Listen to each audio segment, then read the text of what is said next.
Alright guys, then we go and react to some videos from training camp. Shout out to Mike for posting this, or Trags on Twitter. So our first play we have here is Poison Ivy going against Yoshi. And I'll be honest with you, this is going to get a little crazy. So, starting off right away to pass by Trevor Siemian, and look at that, Poison Ivy going up there, climbing the ladder, and knocking the ball right out of the hands. He gets dapped up there by DJ Turner and by Mike Hilton. Love to see it, and Cam Taylor-Britt on the play. But let's watch this back again. Alright, so starting off right away, this pass was thrown very, very high by Trevor Siemian here. So in Yoshi's defense, I mean, listen. Poison Ivy made such a good play on this ball.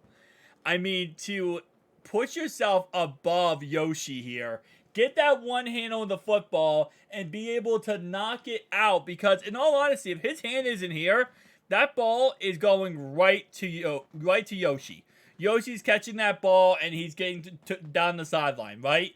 But to have the awareness here for Poison Ivy, to see the play, right? Again, he's looking back. That's not pass interference. Even though there's contact right here, he's playing the ball. He's not playing the receiver. That's a huge difference.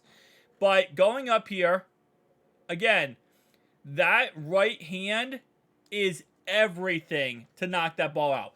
Again, was that pass, not the greatest by Trevor Siemian? Absolutely. There's a couple passes throughout training camp so far that Trevor Siemian really has sailed and is way too high for the receiver. But still, like I said before, I think Yoshi could have caught this if it wasn't for, Poison Ivy on the play stopping this catch from happening. I truly believe that this could have been a catch here by Yoshi if it wasn't for Poison Ivy. So you love to see that, especially from a 7th round pick, man. A 7th round pick making plays like that, you always love to see it. 4 backup centers behind Teddy K gets work after practice Wednesday. Ben Brown, Nate Gilliam, and Trey Hall and Max. Max is also trying out as center, which is awesome. Alright, so this is going to be very disappointing for Cam Taylor-Britt. Especially after, a couple days ago he had a meltdown in training camp because he kept getting mauled and destroyed by T. Higgins. Well, this is happening yet again. And again, it's one of those situations where I don't even blame Cam Taylor-Britt. You're going against the best of the best receivers in the NFL, Jamar Chase and T. Higgins. So when this stuff happens, it's not even your fault, Cam Taylor-Britt. Okay. Usually it's not your fault, Cam Taylor. Okay, I'm not going to say it's his fault, but also keep in mind, look, his left leg is wrapped up, T. Higgins. We know that because he was dealing with injuries. We heard from Coach, not yesterday, 2 days ago. So that's why he's been limited and, his leg is wrapped up because he's been dealing with injuries. Nonetheless, though, this is a pass to the left-hand side. And, I mean, Higgins made a really good adjustment for the football.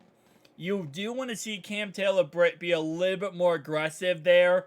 And, kind of track the ball a little bit better. It looks like on this play here, Cam Taylor-Britt really lost the ball in the air, right? And you want to be able to, especially as a cornerback there, track the ball a tad bit better, especially when it comes to one-on-one matchups there. Kind of get a better glimpse of the ball and be in better position to either get a tackle, stop the pass, or intercept it. So this was just a kind of not a rookie mistake, and obviously, and T. Higgins celebrating the touchdown, man. Oh, that's, again, you got to keep in mind how much a competitor Cam Taylor-Britt truly is. So and again, he exploded the other day when he was getting beat like this. But again, this is a young mistake from Cam Taylor-Britt here. Not really anything too crazy. It's an elite receiver, good pass by Trevor Siemian, and simply, again, just misjudgment by Cam Taylor-Britt on ball placement. I really wouldn't take anything away from this other than the fact that, he needs to continue to learn on how to get better with ball placement, and it is what it is. It's also, I see you got the outside of him. Yeah. I didn't, actually, no, it's kind of funny here because I do really like how, how Cam Taylor-Britt is playing this play, and I think this play overall, other than the end, is actually pretty dang good. So he's playing the inside, And usually as a cornerback, they always tell you don't let the guy get behind you. Don't, because if he's behind you, he's going to outrun you to the end zone to catch a touchdown, right? So always let everything happen in front of you. But for this play, for it being a deep pass down the sideline, Cam Taylor-Britt is probably expecting this to be right here. He's expecting the ball to be thrown right in the end zone here. So he's playing the inside. He has an inside leverage here. So he's pretty much playing the receiving role on this play. If that ball is correctly thrown to what he's thinking, the ball goes straight forward, he cuts underneath and picks it off. But instead, it ends up being underthrown on the play, and again, T makes a really good adjustment. Cam Taylor-Britt loses the ball on ball placement, and it is what it is. It actually is funny enough. It's actually really a bad throw by Trevor Siemian there that allowed that play not to be an interception and be a touchdown. So I don't really blame Cam Taylor-Britt there that much because of that. What we got here? We got a Cam Taylor-Britt on Jamar Chase. Okay, so just good coverage by... Yep, good coverage by Cam Taylor-Britt versus Jamar Chase. There was a defense again with the late win in process. Quarterback goes down. It said quarterback goes down, but Jake Browning didn't go down in the play. Oh, he did go down. Oh, okay, never mind. Yeah, Jake Browning hit the ground. They hit him after the play. You don't love to see that, but it is what it is, man. That's football. That is football. Okay, so Ken Anderson was at Bengals practice today, which is awesome. Playing Wednesday with a sleeve on his left leg. Yep, I mean he's dealing with injuries. We already know that. All right, so Kappa was in there at starting guard today. Trevor Siemian has the wheels. I think the world may end, guys. Trevor Siemian has the wheels. It's official. Okay. T. Higgins catches a deep pass in process.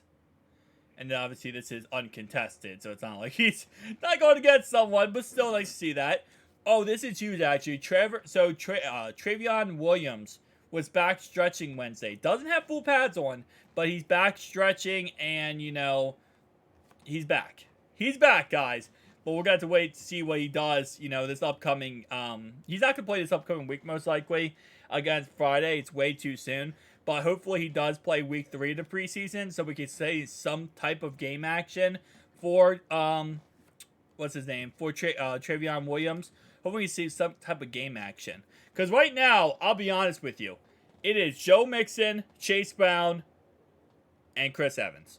And it's not even close. And it's because, again, Trayvion has been hurt. He hasn't been able to get on the field. He's been, injured this whole preseason pretty much.